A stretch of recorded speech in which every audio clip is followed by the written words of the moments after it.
গত ৫ই আগস্ট সাবেক প্রধানমন্ত্রী শেখ হাসিনা ক্ষমতা ছেড়ে ভারত পালিয়ে যাওয়ার পর থেকে বাংলাদেশের সঙ্গে বৈরিতা দেখা দিয়েছে প্রতিবেশী দেশ ভারতের। রাজনৈতিক এই বৈরিতা ছাড়িয়েছে বিনোদন অঙ্গনেও। বিগত কয়েক বছর ধরে ভারত বাংলাদেশে বিনোদন অঙ্গন যৌথভাবে কাজ করছে। ওপার বাংলার তারকারা যেমন বাংলাদেশে এসে কাজ করছেন, তেমনই বাংলাদেশের শিল্পীরাও সমানতালে কাজ করছেন ওপার বাংলায়। তবে ৫ই আগস্টের পর থেকে এই চিরচেনা দৃশ্য দেখা দিয়েছে ফাটল। দুই দেশের মধ্যে উত্তপ্ত অবস্থা বিরাজ করছে। যতদিন যাচ্ছে বিদ্বেষ বাড়ছে, যে বিদ্বেষ ছড়িয়ে যাচ্ছে শোবিজ অঙ্গনে। এর জের ধরে বাংলাদেশি অভিনয় শিল্পীদের কলকাতায় অভিনয়ে নিষেধাজ্ঞা দাবি তুলেছেন ক্ষমতাসীন দল বিজেপির নেতারা। জয়া আহসান হোক বা চঞ্চল চৌধুরী, অপু বিশ্বাস হোক বা ফেরদৌস, বহু অভিনেতা নিয়মিত কাজ করছেন টলিউডে। কিছুদিন আগে যেমন মধ্যগ্রামে উৎসব গাইতে আসার কথা ছিল রিজওয়ান চৌধুরী বন্যার। তবে দুই দেশের বৈরী পরিস্থিতিতে বিজেপির দাবি বাংলাদেশি শিল্পীদের বয়কট করা হোক।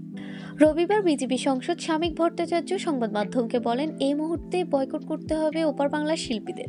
বাংলাদেশের শিল্পীদের এদেশে আসা থেকে আটকাতে হবে, প্রতিবাদ করতে হবে। প্রসেনজিৎ চক্রবর্তী, গৌতম ঘোষরা কেন প্রতিবাদ করছেন না? এটা কোনো রাজনীতি নয়, তবে বাংলাদেশের ঘটনার প্রতিবাদ আমাদের সবাইকেই করতে হবে। তবে এই দাবির সঙ্গে একমত নয় পশ্চিমবঙ্গের ক্ষমতাসীন দল তৃণমূল। যেমন ঘাসফুল দলের মুখপাত্র কুণাল ঘোষ বলেন, বাংলাদেশের সবাই তো আমাদের শত্রু নয়, কিছু অশুভ লোক ঝামেলা পাকানোর চেষ্টা করছে।